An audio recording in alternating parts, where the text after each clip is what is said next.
자, 지금 이제 뉴로메카가 이제 급등을 하고 있는데요. 이제 지금부터 이제 급등의 공식 알려드리니까 잘 보세요. 급등의 공식 보는 게 이제 여러 가지가 있는데 딱 이제 세 가지를 우선 챙겨야 돼요. 매물 소화가 됐는지 안 됐는지, 그리고 가장 많은 매물대에서 올라가는지, 저점을 높이는지, 이게 중요하거든요. 자, 그러면은, 자, 뉴로메카가 왜 올라갔는지, 이를 좀 알아보고, 이제 다음에 이제 로봇주가 나왔었을 적에 이 원칙으로 여러분들 적용하시면 됩니다. 아셨죠? 준비되셨습니까? 자, 일단은 어저께 제가 이제 방송에서 이제 포스코 홀딩스 얘기했죠? 포스코 홀딩스 얘기하면서 이거 올라갈 거다라고 얘기했는데, 자, 뭐냐면은 이 그물망 차트라는 게 있어요. 여러분들 차트 중에. 그물망 차트. 자, 이제 그물망 차트라는 게 있는데, 자, 여기 그물망 차트가 뭐냐면은 이동평균선들을 다 표시를 해준 거예요. 그러니까, 그래서 이동평균선이 뭐 50, 20만 있는 게 아니라 15, 35, 45, 55 있잖아요. 그리고 이동평균선은 5단위 이동평균선을 다 표시를 해준 겁니다. 그러면은 올라갈 때의 그 대표적인 게 뭐냐면은 내려올 때는 모든 이동평균선들이 아래로 이렇게 쏠려요. 이렇게 아래로 쏠리면서 주가가 올라가는 걸 방해를 해. 방해를 해요. 근데 이 모든 이평선 위에 딱 올라오잖아요. 그러면은 방해하는 요소가 없어. 방해하는 요소가 없어요. 그래서 매물 소화가 된 거예요. 그래서 매물 소화를 시각적으로 잘 확인하는 게 뭐냐면은 그물망 차트를 이용하는 거예요. 그래서 이걸로 급등주를 찾습니다. 자, 그러면은 여기서는 모든 이동평균선이 밑으로 있으니까 방해 요소들이 되게 많았는데 이 위에 올라오는 순간 방해 요소가 없죠? 자, 포스코 홀딩스 지난 2년 동안 진짜 2차전지 그냥 갑자기 전기차가 수요가 둔화되면서 짱 빠졌잖아요. 근데 요 근래 작년서부터 요 근래 어떻게 돼요? 방해 요소들이 없어졌죠. 그래서 포스코 홀딩스가 뭐다? 급등주 형태로 변환하고 있는 거예요. 자, 그러면은 뉴로메카 이제 포스코 홀딩스가 앞으로 뭐처럼 전개가 되냐면 이제 뉴로메카처럼 전개가 되는 거예요. 뉴로메카도 보시면은 이 방해 요소들이 없어지고 나서 이 위로 올라오고 나서 이제 탄력적으로 올라가죠. 로봇이라는 테마를 받고 나서. 자, 그러면 또 하나 또, 그러니까 그물망 차트로 뭘 확인한다? 방해 요소가 있는지 없는지 확인한다. 없어. 그러면 두 번째 뭐가 확인해야 되냐면 이걸 확인해야 돼요. 저점을 높이고 있는지를 확인해야 됩니다. 저점을 높이고 있는지. 저점을 높이고 있는데 어떻게 높여야 되냐면은 거래량을 좀 키울게요.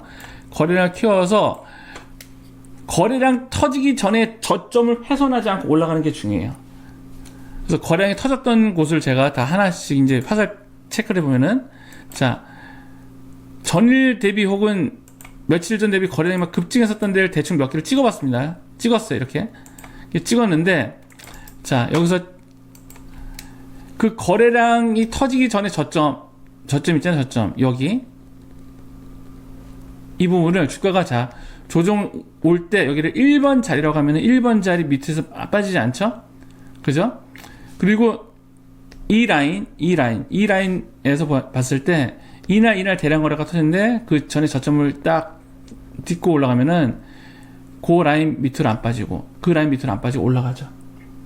두 번째 포인트는 뭐냐면은 그물망 차트로 방해 요소가 제거된 상태에서 대량 거래가 터졌잖아요. 그죠? 대량 거래가 터지기 전에 저점이 있거든요. 이 저점을 지지하면서 올라가는 거.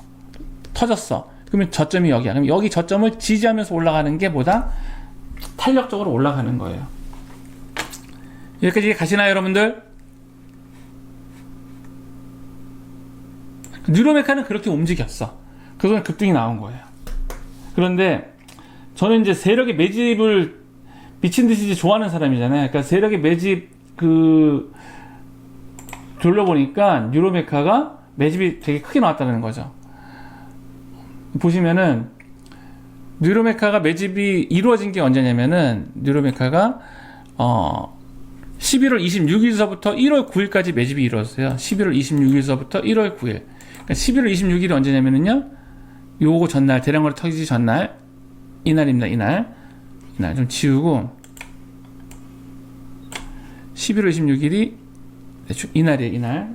이날서부터 1월 6일까지 보세요, 여러분들. 여기서부터 여기까지 1월 6일까지 맞죠? 다시 한번 매집해 보도록 하겠습니다.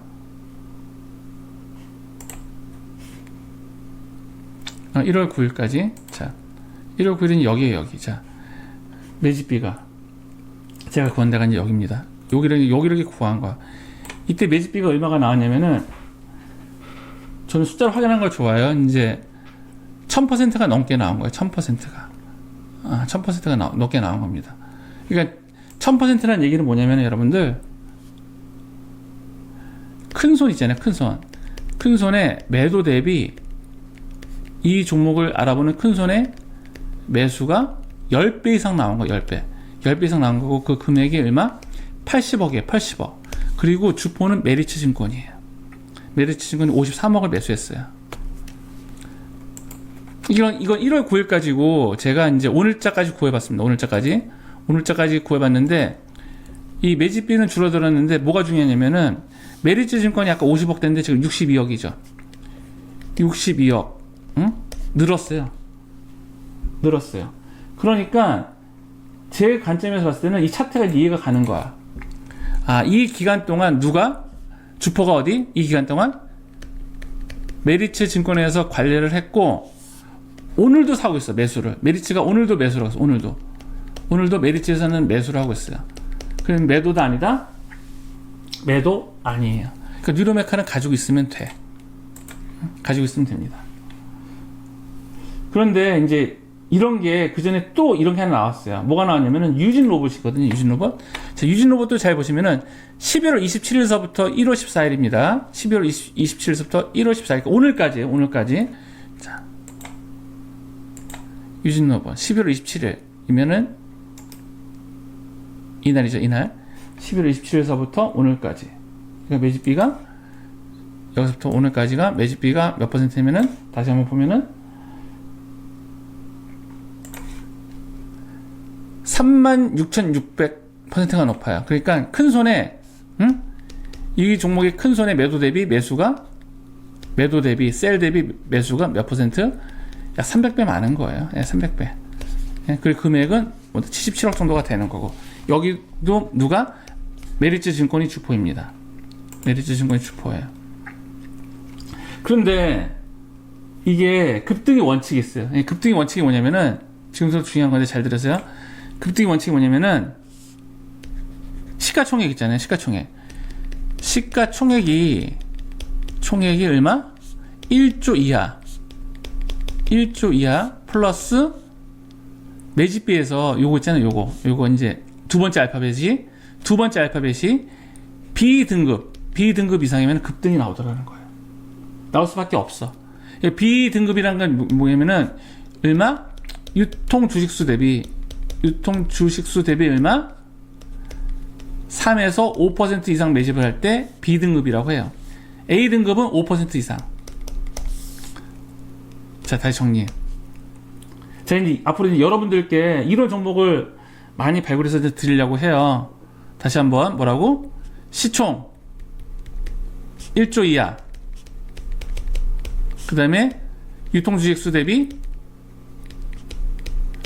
주포 매집이 3% 이상. 이게 급등의 원칙이라고. 근데 그걸 내가 데이터를 만들어 놨거든요. 몇 개? 샘플로. 그럼 보시면서 말씀 좀 드릴게요. 여기 보시면은 여기 이제 메디아나는 종목입니다. 메디아나 종목인데, 메디아나 보시면은 이때 매집비가 얼마였냐면은 150%예요. 그래서 요 앞에 앞자리는 뭐냐면은 큰 손의 매도 대비 매수의 비율인데, 그러니까 15배 많은 거지. 그러니까 1.5배 많은 거죠. 1.5배 많은 건데, 이게 뭐라고 그랬어요? 유통 주식수 대비 몇 %? 5% 이상일 때 A등급이라고 했잖아요.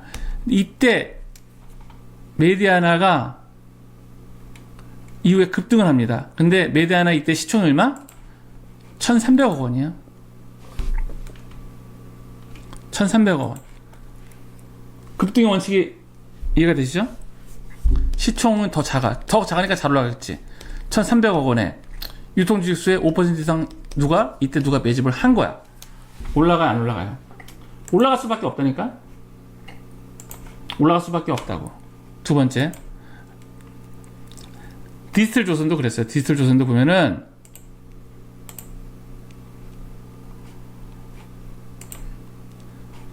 요때 막 거래량 실리면서 막 올 때, 그러니까 이때 세력이 있는지 없는지 알아내는 거야.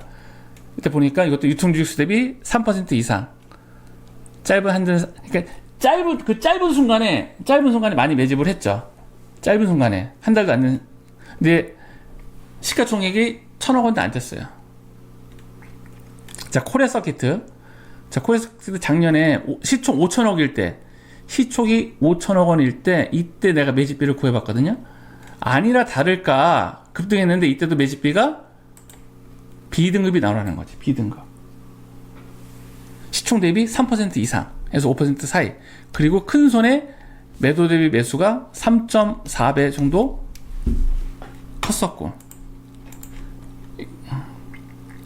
TLB도 마찬가지야. TLB는 이때 A등급이었어. 전부 다. TLB는 이때 전부 다 A등급이었거든요. A등급. 전부 다 A등급이었어요. 근데 이때 당시 시가총액이 얼마? 3천억도 안 되는 시기였습니다. 올라갔고. 심택도 저 당시 시총이 4천억 정도였는데 매집비가 A등급. 상승했죠? 하나마이크론 이때 당시 시총이 9천억 원이었는데 B등급. 그래서 올라갔어요. 쭉 올라갔습니다. 다시 한번 말씀드리면은, 다시 조건이 뭐냐면은, 상승의 조건이 뭐냐면, 나중에 눈으로 확인을 해야 돼. 그래야 되거든요. 대형주는, 이게 대형주 있잖아요. 대형주 시가총액 한 2조 이상을 여기서 대형주라고 할게요. 2조 이상 최소 매집비 기준으로. 대형주는 A등급이 나와야 돼. A등급이 뭐냐면은, 큰 손에 매수가 큰 손에 매도 대비 300% 이상일 때 이걸 A등급이라고 해요. 그리고 뒤에 뭐 AA 나오는 거 있잖아요. 이거는 뭐냐면은 두 개 다 유통지수 갖고 비교를 하는 거야. 유통지수 갖고. 그런데 두 번째 B는 전체 창구에서 5% 이상 매집을 할 때 A가 나오는 거고, 세 번째는 뭐냐면 특정 창구에서 잡히는 때가 있어요. 이때 5% 이상 나오면은 A등급인데, 이거는 중소형주 있잖아요. 중소형주에서 매집을 알아내는 대표적인 케이스예요. 대표적인 케이스.